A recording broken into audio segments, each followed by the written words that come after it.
Hey, what is up guys, I'm KBHD here, and we like to focus here on the highest end flagship smartphones, the best ones of the top of the budgets that are really pushing the boundaries of tech. And that's great, but that also usually makes us forget about the wave of awesome smartphones that fills in that lower budget in its wake. They take awesome tech from the higher end flagship brothers and bring it down into that lower price point 1 or 2 years later. So while it's nice to focus on those high-end flagships for $700, $800, $900 because they're so incredible, it's also nice to take a look at these sub $300 flagships that are taking those awesome killer features and bringing them down to the much more affordable level. So from my personal experience, these are the top 5 smartphones under $300. Number 5 is the Xiaomi Mi 4i at $250. This is one of the best looking, best designed budget smartphones out there. The cost will be inflated a little bit by importing it, but still, for less than $300, you get this slim, sleek, 7.5mm thick frame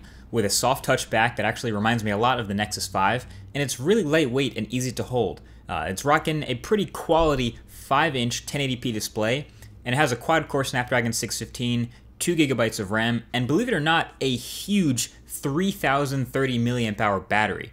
A lot of it in the design and the features it's getting come from its older cousin, the Xiaomi Mi Note, and it even has this awesome adaptive display technology, just a really impressive phone to look at and hold. Also, that is a regular USB port on the bottom, even though it kind of looks like USB-C. This one's definitely running a heavier skin. It's running something called MIUI 6 on top of Android 5.0 Lollipop. It has these crazy wicked icons. It's very colorful. There is no app drawer. It'll take a little bit of getting used to, but again, it is a very nice looking and very well designed smartphone for the price point. So number 4 is the 2015 second generation Moto G at $180. This guy borrows a lot from the flagship Moto X, but is designed specifically to be low cost, and it delivers at a pretty ludicrously low price. It still manages to actually feel pretty premium in the hand, so it's well built, and you get features like the stereo front-facing speakers and the near-stock Android experience with a few enhancements thanks to that Moto X. Now, they couldn't bring Moto Maker down to this level, but you actually get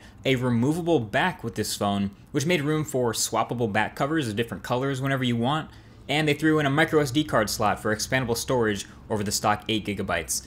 And the specs are pretty alright too. You will suffer with a slightly subpar 720p display and a pretty weak camera, but I mean, everything else for the price, you really can't go wrong here. Oh, and shout out to the even cheaper Moto E, which brings back 4G and subtracts $30 more from the price of the already awesome Moto G. So that brings us to number 3, and it's actually a relatively new phone that's come out this year. It's the Alcatel One Touch Idol 3, and it's $250. The Idol burst onto the scene really a few weeks ago and has quickly become a budget favorite thanks to its big, bright 5.5-inch 1080p display and great performance. It's pretty decent build too, not too tall for a 5.5-inch screen, but also pretty thin, which is kind of nice. And it has a front-facing speakers and a 2,910 mAh battery, not bad.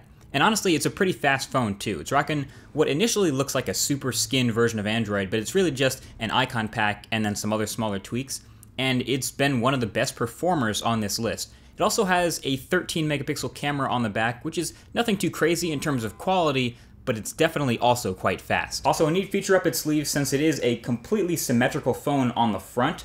If for some reason you want to flip the button placement or something, it has what's called a reversible mode, where it just flips the entire UI upside down and works exactly the same. So the number 2 best budget phone, and it's actually another one that just came out this year for the first time, is the Asus Zenfone 2, and it's $300. This phone was actually first announced a while ago, and most of its hype came from being the first smartphone with 4 GB of RAM, which is great, but I haven't personally noticed the difference versus 3 GB, but I'll take it.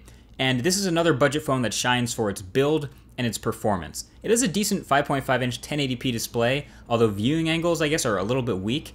And then you get a quad-core processor, 16 gigs of storage, and a 3,000 mAh battery. And it's built well, with a matte brushed look on the back and a pretty hefty weight to it. It's definitely not lightweight. And it has a removable back too, so revealing a dual SIM card slot and, you guessed it, a micro SD card slot. Asus went with rear-facing volume buttons to keep the sides clean, which I really like. They're not quite as tactile or as big as LG's buttons, but they're still pretty good. And then they, for some reason, went with a power button in the worst imaginable spot on a 2015 smartphone, top middle. I don't know who decided to do this, but at least you get double tapping the screen to wake and double tapping to sleep. And the software itself, like I said, works pretty well. It's a skin for sure on top of Android 5.0 Lollipop, and it has an Intel quad-core chip inside that kept everything moving pretty smoothly. I could game on this thing too. You got some preloaded ASUS stuff, but overall, pretty nice experience and definitely feels in the hand like a lot more than what you pay for it. So the number one best smartphone you can buy on a budget under 300 bucks for the second year running is the oh-so-popular OnePlus One. It's gotten a permanent price drop recently. You can now buy it without an invite system, and it's now exactly $300. This guy needs pretty much no introduction. I've done multiple other videos about this phone. It's just a freak, basically. It has a quality 5.5-inch 1080p display, a fast quad-core Snapdragon 801 chip, 3 GB of RAM, a huge 3100 mAh battery with a pretty ridiculous, industry-leading battery life, and awesome performance from its choice of ROMs based on stock Android. And the phone itself is built pretty well too. It feels great in the hand. The unique texture of the sandstone black version is pretty interesting. And it's not too huge for a 5.5-inch phone. There's a reason why this guy won Best Budget Smartphone for 2014 from me last year. This thing is legit. The OnePlus One also has a 13-megapixel camera that's really good, and that's a nice bonus because usually when you go down in price, you really start to sacrifice on the camera. So this actually has a nice camera that sort of competes with, at least in the image quality department, some of the other much higher-end flagships. So that's basically it. It's the OnePlus One, and it's kind of funny because it's not really built off of another high-end flagship where it gets its features from. It is its own flagship, which is pretty awesome for the price. So there you have it. Those are the best smartphones you can get at a low budget in 2015 right now. Also, I want to give an honorable mention to, first of all, the Sony Xperia M2, which is cut from the same cloth as the Sony Xperia Z flagships, so you get that waterproofing at a low budget. Also, the Microsoft Lumia 640, which is hands down the best cheap Windows phone, and it has an awesome display and a pretty decent battery life. And also the Sharp Aquos Crystal, which I did an entire video about. It's the best designed budget smartphone by far. I'll leave a link to that, along with all the other smartphones I've talked about, right below that like button if you want to check any of them out.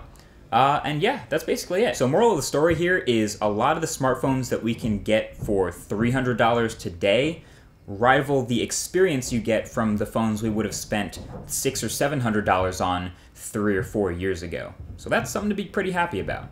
Thanks for watching, and I'll talk to you guys in the next one. Peace.